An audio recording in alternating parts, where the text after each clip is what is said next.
Hello my dear students, आज हम लोग देखेंगे और समझेंगे डीएससी 3 पेपर से वाइल्ड लाइफ कंजर्वेशन मैनेजमेंट को, जिसमें यूनिट 1 में टॉपिक है values of wild life, positive and negative. मतलब हम लोग positive values of wild life को समझेंगे और साथ में देखेंगे समझेंगे negative values of wild life. हम जानते हैं कि हमारी जो प्रकृति है बहुत ही खूबसूरती से, बहुत ही सुंदरता से पूरी दुनिया को बनाया है।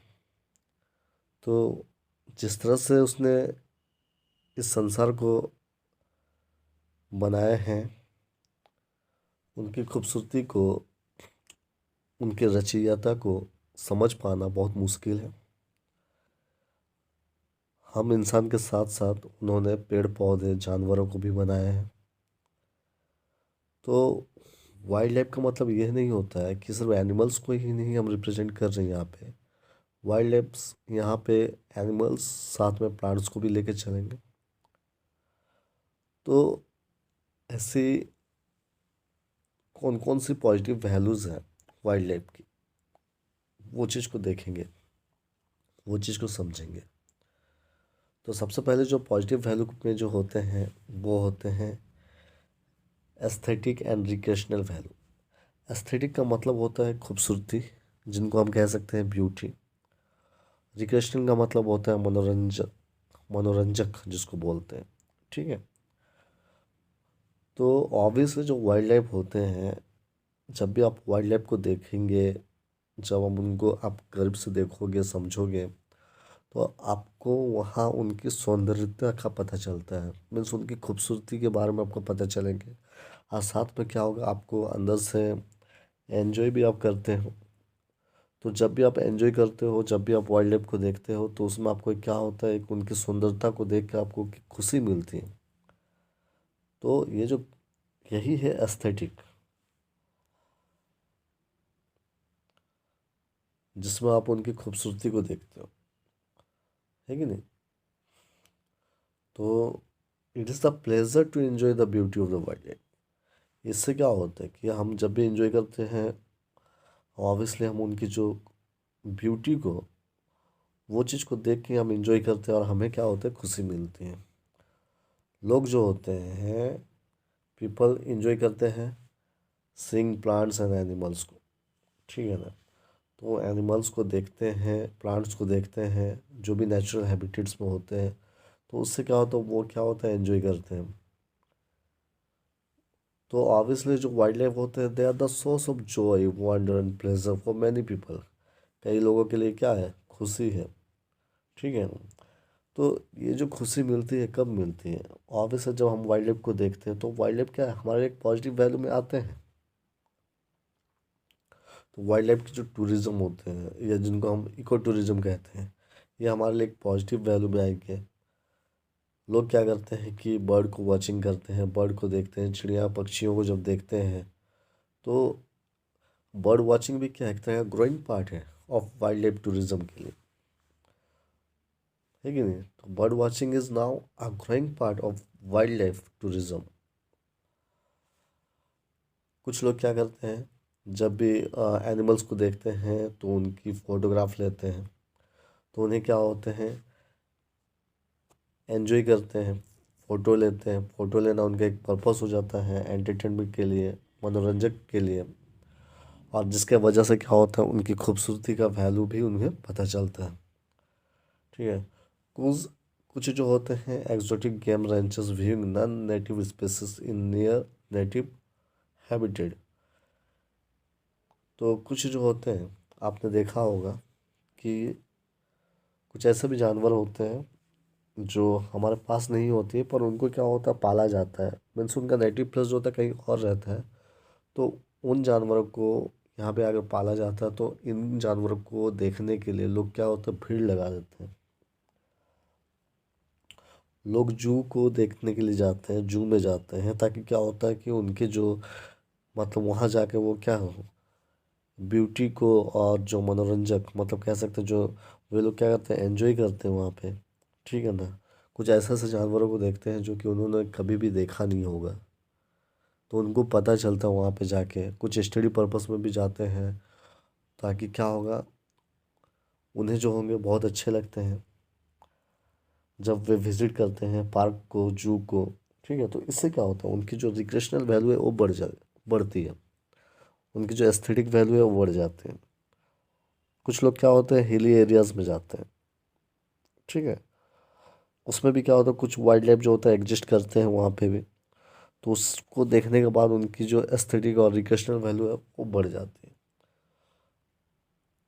तो visiting hilly areas for recreational purpose, तो ये सारी बातें हैं। तो पॉजिटिव वैल्यू के रूप में हम बोल सकते हैं वाइल्ड लाइफ हमारे लिए किस तरह से पॉजिटिव वैल्यू है।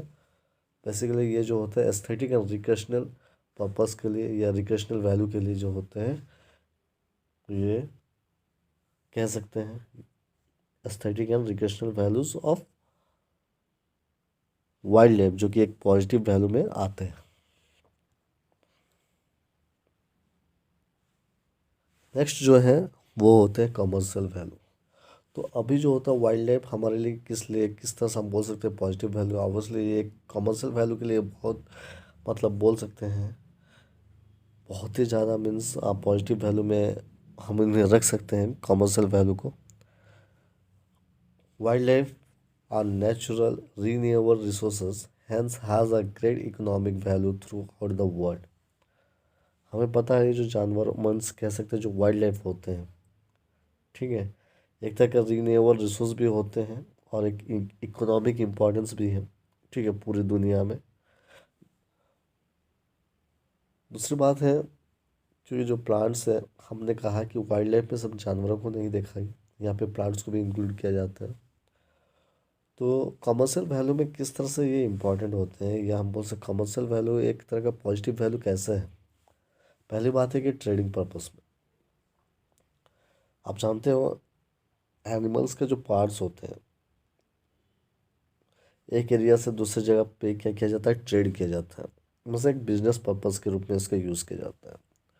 तो एनिमल्स के पार्ट्स की बात कर रहे हैं, मतलब क्या कह सकते हैं हम इसमें, जो भी उनकी, मतलब हम कह सकते हैं जैसे क्या होते हैं, कुछ एनिमल्स की बात करें जैसे आइवरी जो होते हैं, ठीक है, या कुछ मांस मांस की मैं बात करूँ, ठीक है, तो ये सब जो होते हैं आजकल क्या होते हैं कि ट्रेडिंग की जाती है,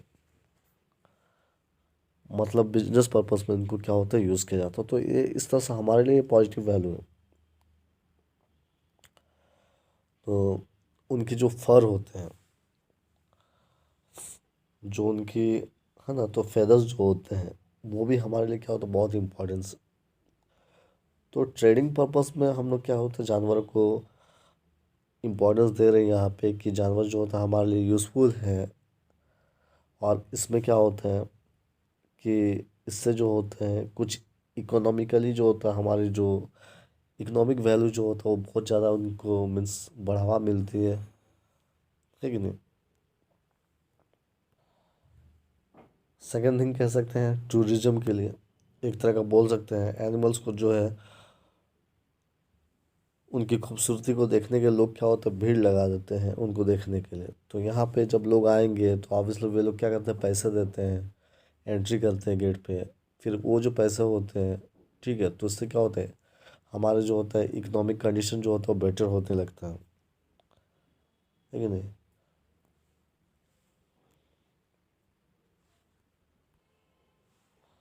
कुछ एनिमल्स जो होते हैं उनको फार्मिंग की जाती है, ठीक है, तो ये कमर्शियल पर्पस में किया जाता है फार्मिंग। तो उसमें कुछ कंट्रीज जो होते हैं जैसे चाइना, जिम्बाब्वे, थाईलैंड जो होते हैं, तो उनकी इकोनॉमिक कंडीशन बहुत अच्छी हो जाती है जब फार्मिंग होती है। तो ऑब्वियसली तो एनिमल्स को फार्मिंग के रूप में हम लोग यूज़ किए। आप समझते हैं गेम वैल्यू को। इसके अंदर में आप लिखना सब हेडिंग में इंडस्ट्रियल रेवेन्यू। इंडस्ट्रियल रेवेन्यू का मतलब क्या होता है, जैसा कि फिशिंग के लिए जो भी इक्विपमेंट्स बनते हैं, ठीक है, तो उससे जो होगा, जो रेवेन्यू जनरेट होगी, तो वो आपको क्या हुआ, एक बोल सकते हैं इंडस्ट्रियल रेवेन्यू होगा। जैसे मान लो कि हम हंट मतलब फिशिंग करना चाह रहे, तो फिशिंग के लिए जो भी इक्विपमेंट्स की ज़रूरत है हमें, तो वो कौन बनाएगी, इंडस्ट्री बनाएगी। तो ये जो इंडस्ट्री बनाएगी तो इससे जो भी पैसा जनरेट होगा, और उस पैसे में नॉट ओनली सिर्फ इंडस्ट्री की बातें, वहाँ से जो भी जीएसटी वगैरह होंगे वो सरकार को भी बेनिफिट होंगे। तो ये सारे जो बनाए गए, ठीक है, किसके लिए किए गए? इसी वाइल्ड लाइफ के लिए किए गए। तो इससे क्या होता है, गवर्नमेंट को भी क्या होता है, रेवेन्यू जनरेट मिलती है। बस गवर्नमेंट को भी क्या होता है कि हाँ, इससे पैसे मिलते हैं। सरकार क्या करते हैं, लाइसेंस देते हैं कि कुछ एनिमल्स को हंटिंग करने के लिए, ठीक है। और जिससे जो भी रेवेन्यू जनरेट होगा वो सरकार ले लेगी। कुछ एरिया जो होता है गवर्नमेंट देती है लीज में। तो इस तरह से गवर्नमेंट को भी क्या होता है, प्रॉफिट होते हैं। तो ये किसके लिए किया जाता है, वाइल्ड लाइफ के लिए किया जाता है कि नहीं? आप हंटिंग करो वाइल्ड लाइफ को या फिशिंग करो, है ना। तो इसमें जो भी आएंगे पैसे, वो पैसे जो होते हैं वो इकोनॉमिक कंडीशन जो होगा इससे बढ़ावा हुई। तो इसलिए हम बोल सकते हैं वाइल्ड लाइफ जो होते हैं has immense values to hunt for sports. तो एक बहुत इंपॉर्टेंट वैल्यूज होते हैं हंट के लिए। स्पोर्ट्स में भी रोल प्ले करते हैं। जैसे हम लोग क्या करते हैं कि और जो ट्रॉफी वगैरह बनाते हैं, ट्रॉफी जो देते हैं, ठीक है।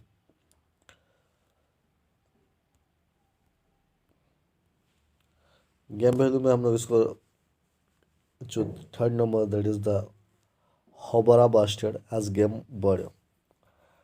देखो, जो होबरा बास्टर्ड जो होते हैं, ये एक चिकन साइज का एक बर्ड होता है। इस बर्ड को शिकार करने के लिए एक खास तरह का, एक स्पेसिफिक टाइप का, जैसा ईगल होता है, इनको इसके पीछे में छोड़ दिया जाता है। ताकि ये क्या करेंगे, इस बस्टर्ड को पकड़ कर लेकर आते हैं, ताकि फिर जाके क्या करेंगे, इसका जो मीट होगा उसको खाया जाता है। तो इसलिए एक हेडिंग यहाँ पे दिया गया, गेम वैल्यू बोलते हैं, ठीक है।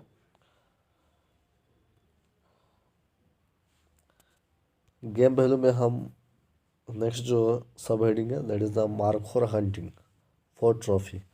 ट्रॉफी के लिए क्या होता है, एक मार्खोर का हंटिंग की जाती है। एक तरह का गॉड है, हेड के साथ जो सिंग होता है उन्हीं को हम लोग ट्रॉफी बोलते हैं।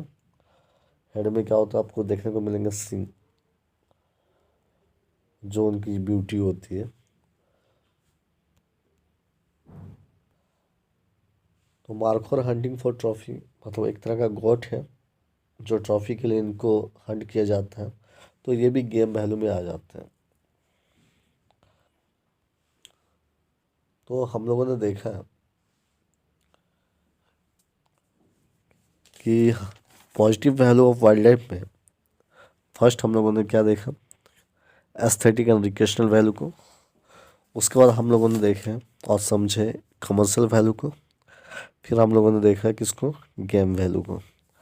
उसके बाद आप देखेंगे कल्चरल वैल्यू। तो wild life is a natural gift with cultural importance. अगर देखा जाए तो ये जो वाइल्ड लाइफ होते हैं एक प्राकृतिक गिफ्ट होते हैं और इनकी कल्चरल इम्पोर्टेंस होती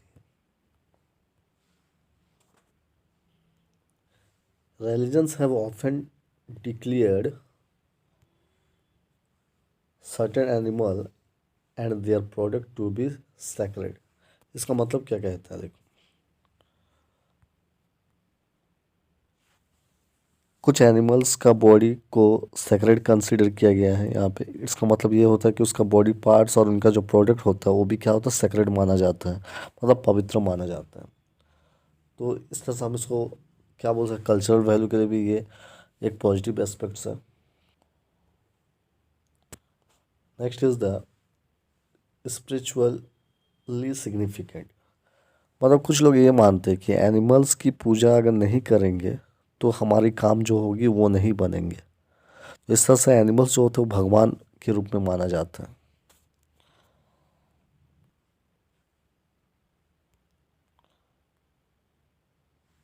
ईगल्स हो या हॉक हो की बात मैं करूँ, उनकी जो बोल सकते हैं जो उनकी जो फेदर्स होते हैं, उनके जो फेदर्स होते हैं वो भी कल्चरल इम्पोर्टेंस है।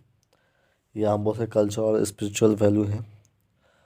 उसके बाद हम कह सकते हैं कि जो हिंदू धर्म की बात करूँ मैं, in Hinduism the cow is regarded sacred. मतलब गाय को सेक्रेड एनिमल माना जाता है। ठीक है।